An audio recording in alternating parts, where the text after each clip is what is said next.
ఎందుకంటే కళ్యాణ్ రామ్ గురించి చెప్పనవసరం లేదు. కళ్యాణ్ రామ్ అంటే మంచి పటాస్ సినిమా కానీ బింబిసారా కానీ అవి పెద్ద పెద్ద బ్లాక్ బస్టర్ హిట్ కొట్టినాయి.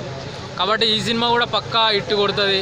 ఎందుకంటే మనోడు వచ్చే ప్రతి సినిమా కూడా ఒక మెసేజ్ ఓరియంటెడ్గా తీస్తాడు. ప్లస్ అందులో ఒక మంచి ఫైట్స్ ఉంటాయి, మంచి రొమాన్స్ ఉంటుంది మన దాంట్లో. ఎందుకంటే మళ్ళీ సంయుక్త మీన్ అనేది ఇస్తుంది కాబట్టి వాళ్ళిద్దరిది ఇంతకుముందు వచ్చిన బింబిసారా మాత్రం హిట్ మాత్రం బ్లాక్ బస్టర్ హిట్ కొట్టింది బొమ్మ అని చెప్పుకోవచ్చు. ఇది కూడా రాసిస్తున్నా. జోగుపేట అనిల్ పక్క మాత్రం చితగొట్టేస్తుంది. కలెక్షన్లో సునామీ ఉంటుంది పక్క.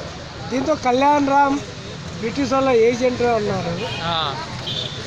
అవును, అదే ఉంది. నాకు అట్లనే అనిపిస్తుంది. కొంచెం క్రైమ్ మూవీస్ లెక్క బాగా అంటే బాగా క్రైమ్ మూవీస్ అని అనిపిస్తుంది. బ్రిటిష్ వార్ మధ్యలో మిలిటరీది గొడవలు అట్లనే అనిపిస్తుంది. హాలీవుడ్ మూవీ లెక్క అనిపిస్తుంది మొత్తానికి. పక్కా చెప్తున్నా, ఈ సినిమా మాత్రం వేరే లెవెల్ ఉండబోతుంది. సంయుక్త మీనను కళ్యాణ్ రామ్ ఇద్దరు ఇంట్లో మళ్ళీ ఒక హిట్ పడ్డట్టు ఖచ్చితంగా పడ్డట్టు కాదు, పడ్డది అంతే. ఎందుకంటే మనోడి సినిమా ప్రతి దాంట్లో కూడా ఒక కాన్సెప్ట్ అయితే ఉంటుంది, మంచి ఓరియంటెడ్ మెసేజ్గా ఉంటుంది.